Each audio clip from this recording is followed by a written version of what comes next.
Hey everybody, welcome to Lisi's live stream, Ask Me Anything. Today we're going to be talking about building your personal brand. This is me, Robin Addis. I'm Lisi's Chief Operating Officer and Chief Marketing and Business Development Officer, joined by my beautiful and wonderful colleague, Lauren Forbes, who is our social media and marketing manager. Okay, so that's going to tell everybody like where I'm at. I've had a very long week. I'm a little bit punchy, a little bit out of it. So this is probably going to be funny or a hot mess. We shall see. I was just telling Lauren actually right before we got on the live stream. So if you know Lisi and if you know Jason Lisi, you might know Jason as the man with the pants because he wears some very famously flashy pants. Sometimes they've got the Lisi logo and sometimes they've got their Lily Pulitzer or they're this like very bright plaid. It's his shtick and he loves it. And so not too long ago, he wears them well, right? Loud and proud. Yes. And not too long ago, my husband threw me a birthday party because I'm turning 40 on Monday, actually. And I was with some friends last night who were like, man, you had such an eclectic group of people at your birthday. Everybody from the guy with like the foot-long biker beard to the dude with the Lily Pulitzer pants. So that's just like an intro into my life and into this world and today because we're a little bit punchy. Yes. How you doing, Lauren? I'm good. Sounds like you need a little coffee over there, huh? I don't think there's enough coffee in the world for me right this very minute. Okay, so thank you everybody for tuning in. We'll actually dive in and stop with a day in the life of Robin. If you're joining us for the first time or the 100th time, we love having you here. We love doing these live streams almost every week here on LinkedIn. And once a month, we do an Ask Me Anything session. This month, our theme is building your personal brand on LinkedIn in particular. And so we've received a number of questions in advance, probably more questions than we might get to. But if you have a pressing question that you want to share, please put it in the chat.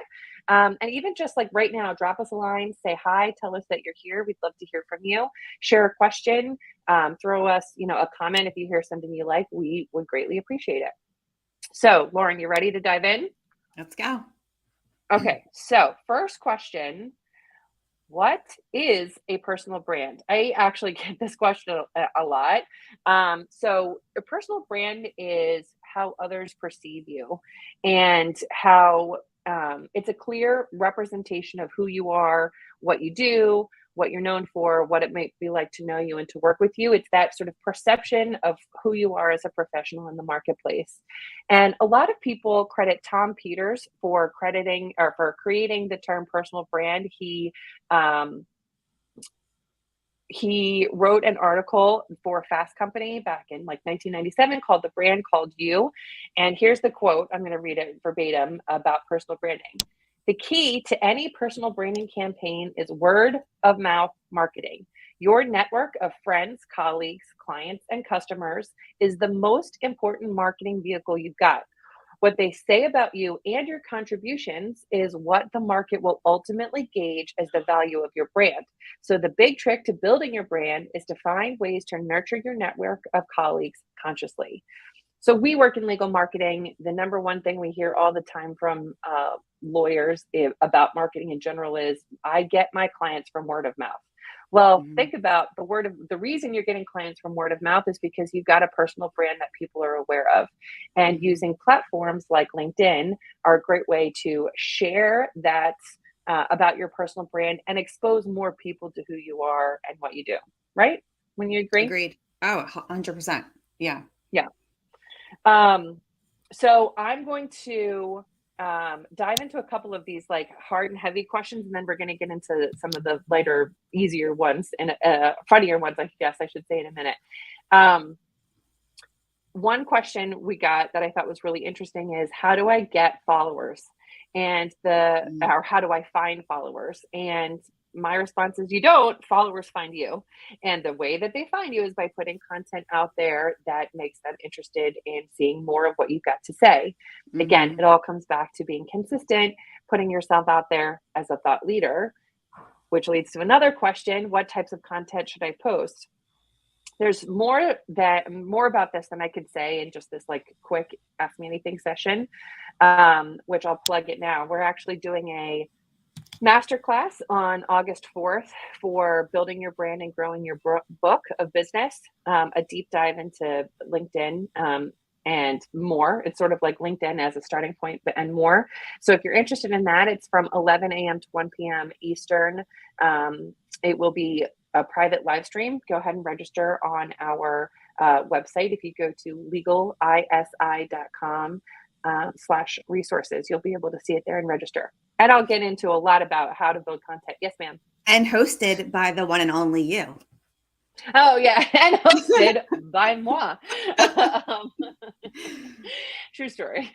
But yeah, I'll get a lot and get more into how to actually create that content, but just like super high level about content creation and how to put content out there.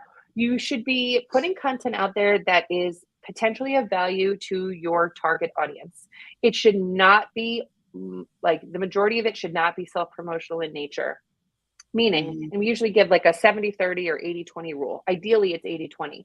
That means that 80% of the time, you're sharing content that is, hey, I saw this article in the New York Times. Here are the key takeaways for you, my audience, and this is why I think you should read it.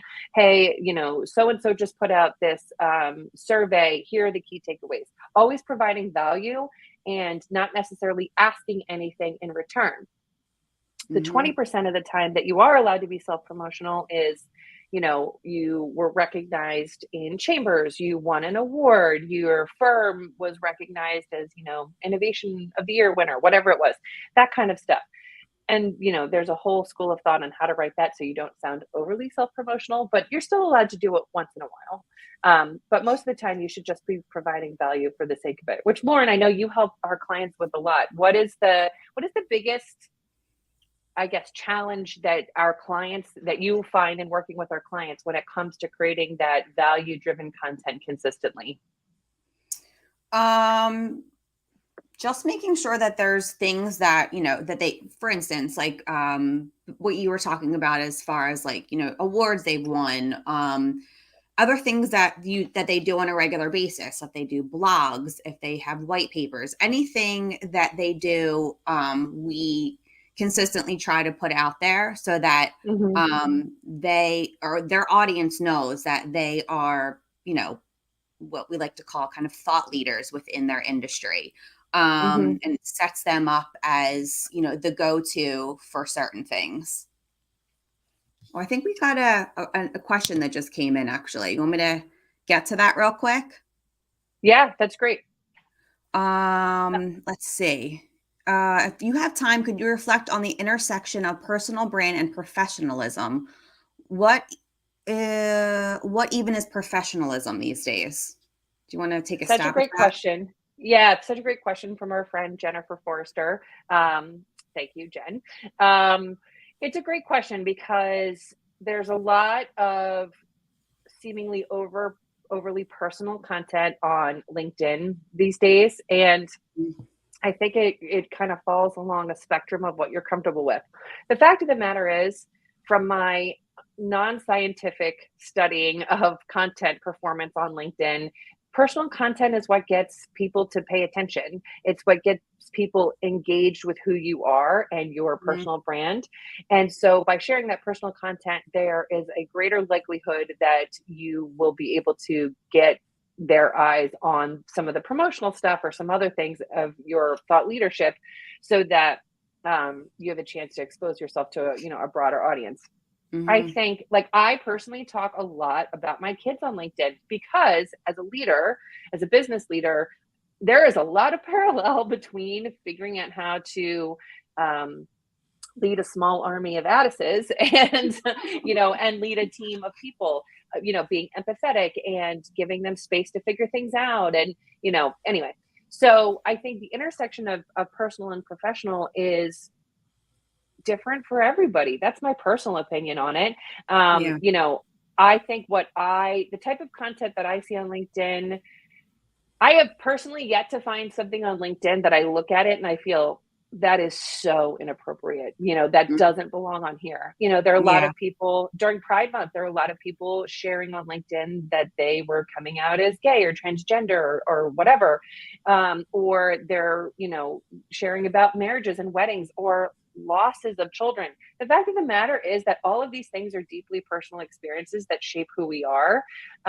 You know, I don't want to see LinkedIn be only those things, but I think a healthy mix of that and getting to know people in such a highly digital world is like really, really an okay thing. I don't know. What do you think, Lauren? Oh, I completely agree. It helps, you know, establish the personal and professional. It gives more insight into who they actually are. And it Hmm. helps connect them with other people that may be going through, you know, the same experiences. It's just in a slightly deeper level, but I enjoy, you know, more of the personal stories. I think it helps people connect. Yeah. I love all your stories. And as a mom myself, I can definitely relate to some of those things. Yeah. I think it's interesting, at least from my own experience, sharing that type of content has been community building for me actually Mhm. because I've had on more than one occasion somebody reach out to me when I've admitted that I'm struggling with something or that I'm really frustrated about something in my personal life. You know, I've had people reach out and just really appreciate that somebody else feels the way they do. Mhm. Or you know that they're not alone, and that is really the highest and best use of any social media. You know, I know Yeah. I saw somebody. Oh, Trish Lilly recently put out on social media a comment about a news story in Philadelphia, and there was a Oh, right. perpetrator, Mhm. right? And Yeah. the perp was found essentially through social media, and she said, you know, a lot can be said negatively about social media, but this is kind of the type of thing that social media is for: coming together, being a community, and helping one another out. And so, you know, anyway, I know that we've probably given more of an answer than Jen was looking for, but Well, it before we is, move on, I do need to just quote Kristen, one of our colleagues, as yep, she always says, people do business with people, and it's 100% true. yeah, it's totally true. And yeah, it's a great line, and it's so spot on. Um, okay, so keep the questions coming, friends, because we love to answer them. And if you want to hear us wax poetic about your question, we're happy to do that. Okay, going back here, is LinkedIn the only network where I should or can build my brand? What do you think, Lauren? No, I don't think so at all. I think it depends, obviously, one, who your audience is. So if your audience is more on Instagram or they're more TikTok users, I would heavily, you know, hone in on those specific platforms, but definitely spread your love throughout all of them because you never know where you'll find a new connection. So I would Hmm. never just settle in on one. But definitely pay attention to where your audience is for sure. Right.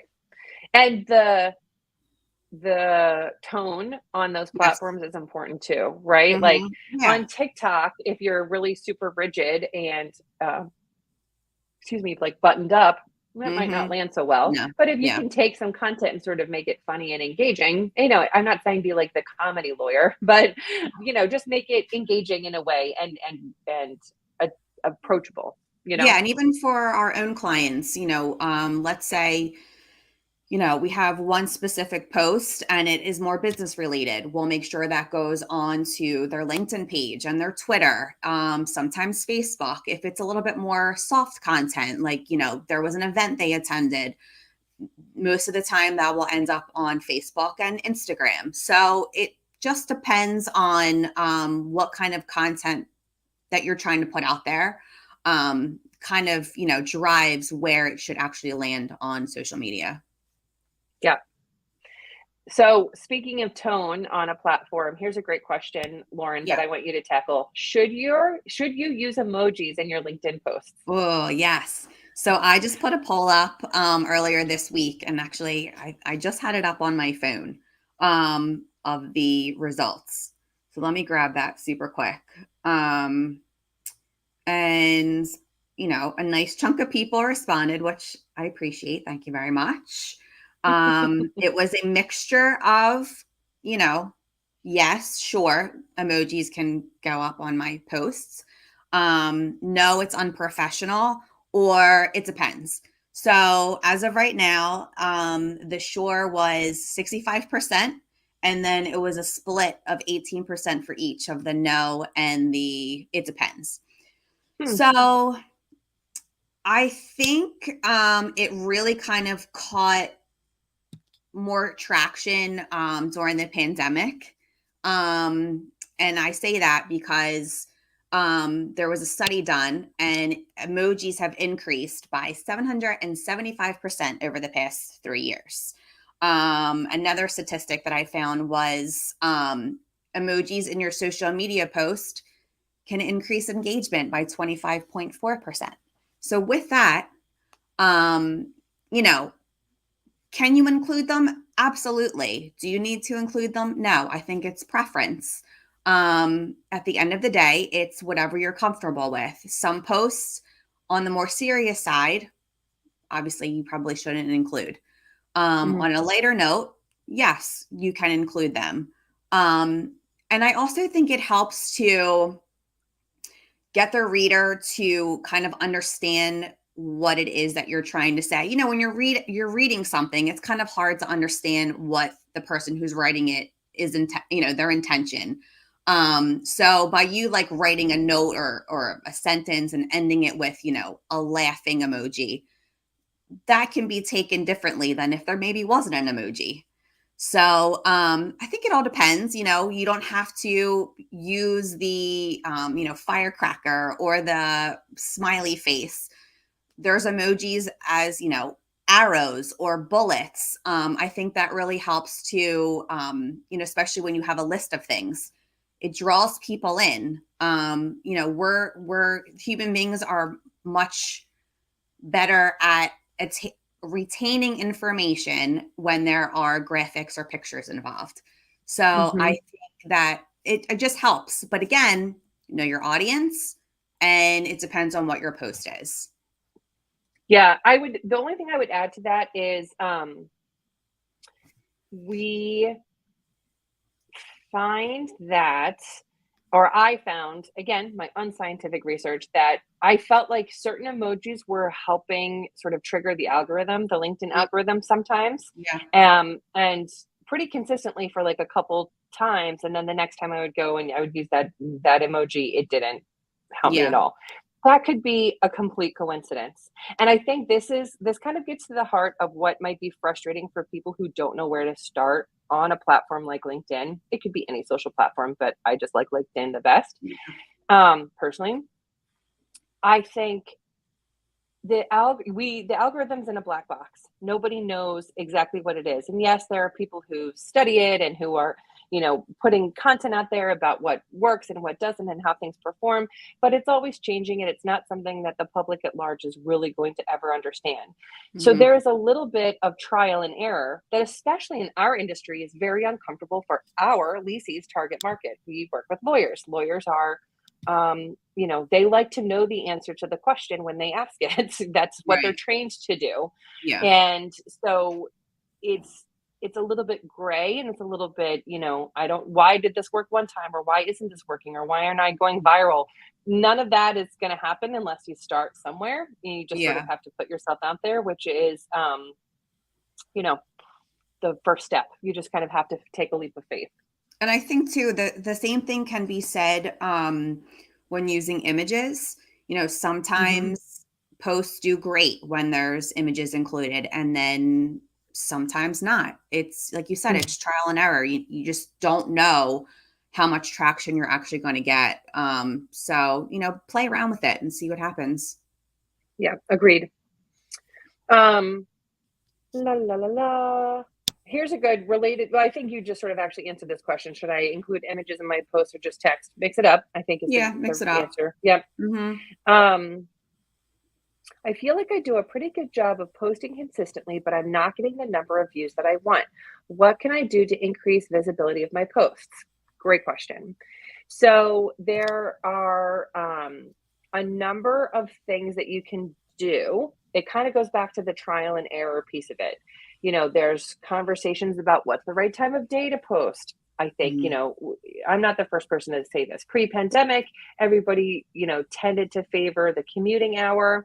Now, with lots of people not commuting, maybe that's not as important. Maybe, I like to post first thing in the morning. First of all, because I want to be consistent. I want it to be out there all day for my people, my connections on the East Coast, and it's what works for me. Is it the best way to do it? Maybe not, but that's what works for me, and I'm okay with Right. that. Mhm. So figuring out what works for you is kind of the first thing. And the key word I said in there is consistency. You have to do it consistently. I have seen several users post on LinkedIn about how they committed to posting every day on LinkedIn for like a year, and their average impressions, meaning the number of times their post was visible in a user's feed, increased exponentially over the course of the year. So the consistency part of it is first and foremost the bedrock of being seen on any Mhm. social platform, LinkedIn Yeah. especially. Number two, you can read up on and leverage the algorithm. Again, too much for me to go into here today, but you can join the masterclass if you want to hear about it. but there are a lot of things that you can do in terms of leveraging the algorithm. Wow, one tip that I'm happy to give you is if you've heard, sort of this debate about link in comments, when you see people put in their post link in comments. So it used to be a year ago, let's say 6 months ago, people who were sort of in the know wouldn't put the link in their post, and they would instead say link in comments and then put the link to that content in their comments within, of their own post. But then LinkedIn got smart and the algorithm got smart. And so now there's all sorts of, advice out there that you shouldn't be the first person to comment on your post, and you shouldn't say link in comments. And there are workarounds around it. At the end of the day, ultimately, my advice here is yes, you can share content. You can put the link in comments if you really want people to see, to jump off to that content. You might want to have somebody else post the link as a comment for you. And I know that feels like unnecessary work, but it is a good workaround. But also, I would even go so far as to say, leverage what LinkedIn wants you to be doing, which is keeping users on the platform. So starting conversations with people or creating opportunities for conversations on the platform is what LinkedIn is there to do. So that means if you've done some survey, some research, some whatever that you want to talk about, you can talk about that and maybe just say, download the full survey on my website, whatever the call to action is. And I know we like to make it really easy for people. The whole thing about digital marketing is how to reduce the number of clicks and how to make it as easy as possible for people to get to you and to bring them through the funnel. That's great. But if they really want to engage with your content, if you're putting really great content out there and it's really interesting, make it easy for them to find you and, kind of open that door for them, but leverage the platform the way they want you to use it, which is to keep users on there. And don't indicate to the platform, to LinkedIn, that you're intending to take people off platform. That was sort of a rambly thing, but I think that that's kind of it's an easy thing to do if you just sort of change your thinking about what you're doing when you're posting on LinkedIn. Does that make sense? Did I just completely speak a foreign language? No, no, no. It totally makes sense. And actually, the one thing that you did say brought up something that I remember reading. When you were saying about maybe have somebody else post first. Mm-hmm. I read somewhere it was called, and I'm probably going to get this completely wrong, but it was like your social squad or your posting So, squad. yeah, whatever. Yep. Yeah. Mm-hmm. So Pod. basically, yeah. So basically, it's a core group of people, of your connections that would go into each other's posts and react to each other's post, to kind of get the ball rolling, to start the conversations, to get it up, higher up on your feeds and their feeds. So you might it's something that you might want to think about, maybe a couple of your connections, couple of times a week, once a week, change it up, who responds to whose, and see kind of where it goes. Mm-hmm. Yeah. Oh, I lost my train of thought. I was going to go off on a tangent about that, but that's probably better for everybody that I don't.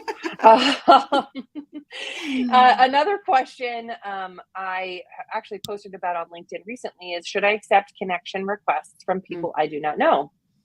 So, a number of years ago, in the not too distant past, the rule of thumb on LinkedIn was only accept connections request from people that you know in real life. And there was a reason for that, because again, the way the platform is set up is that people can see people who are connected to you. So salespeople, this is one reason. Salespeople, for example, if Lauren is my connection, I can go in and search LinkedIn for people that are my connections because they're connected to, or they're second degree connections of mine because they're connected to Lauren. Mm-hmm. And then I could ask Lauren to facilitate an intro and all this different stuff. Okay, that's all well and good. It basically essentially diluted the digital network that you were curating on LinkedIn. Now, and I don't think that this is specifically because of COVID, although I do think COVID plays into it to a certain degree.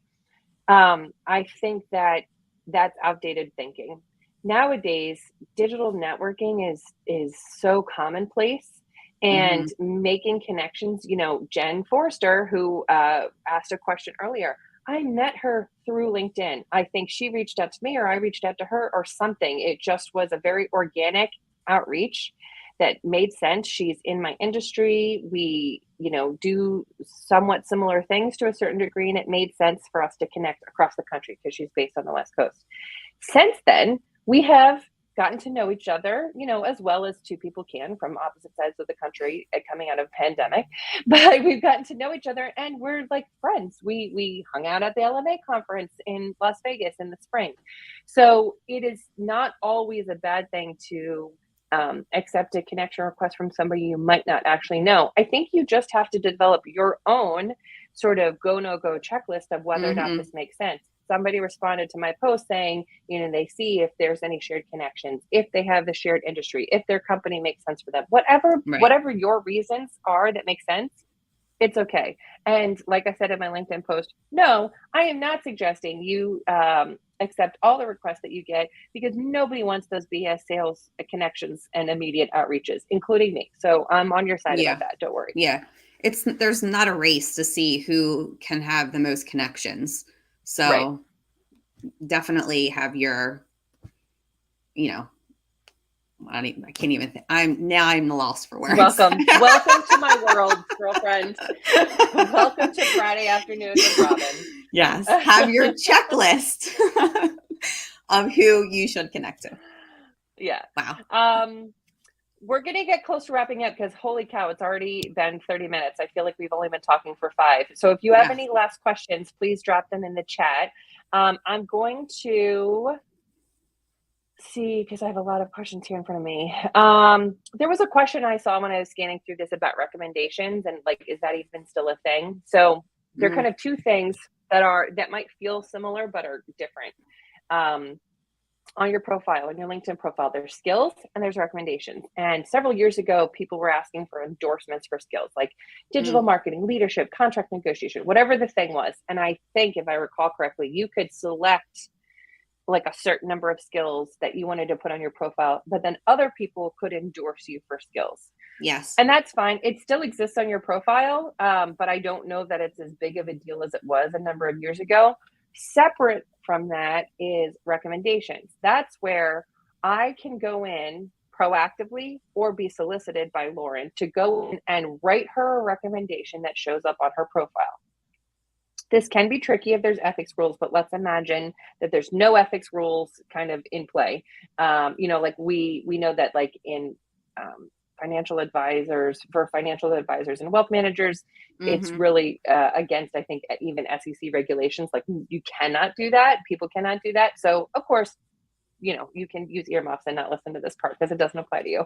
But, and for lawyers too, depending on your jurisdiction, it might be a little bit of a sticky wicket. But I can go in and I can write a recommendation for Lauren simply because I want to, or she can solicit a recommendation from me. What happens then is my recommendation that I've written in either scenario will go to Lauren and she can decide whether or not to post it to her profile. There's a few reasons why this is a great tool to still use. One, if you keep it up to date, you don't just have a couple recommendations from 2007 when you joined LinkedIn. It's a way for people to continue to have that social proof of the who you are, what you do, what it might be like to know you and to work with you, especially if they don't actually know you right off the bat. And it also helps just sort of tell the story of who you are a little bit. Mhm. The key there is that you really, again, should be, if you're going to focus on recommendations, which I think everybody should if they can, is that you should put a process in place for yourself where you're reaching out for recommendations with some, sort of regular cadence. That's once a month, if that's once a week, whatever makes sense. Realistically, if you're reaching out, you're not going to get a recommendation from every single person who writes one. But it is a way to, every so often, when you do get a recommendation, to put on your profile. And last tip that actually our friend Samantha McKenna suggested, I think she has an article on JD Super about this as well, and I think it's a really smart tip, is if you're reaching out to solicit a recommendation, put away in your outreach for them to like opt out politely with, because they just might not want to, or they might not have time or whatever. So you might, I think she says, put in there something like, I understand it might go against company policy for you to do so. So if that's the case, no worries. Something really simple. So like Yeah. somebody can save face, but just not have to do it. And there's like no hard feelings about it. I think that's a really good piece of advice. Yeah, I agree. Good tips. Yeah. Good tips. Well, thank you, all of you who stayed with us for 30 minutes of crazy talk with Robin and Lauren. We appreciate you being here today. Remember to sign up for the masterclass on August 4th if you're interested in really diving into these a little bit more. I promise I will be far better rested on that day. And we will see you next week. Thanks so much, everybody. And happy early birthday. Oh, thanks. Yep. 40. Woo. Thanks. Bye. Bye.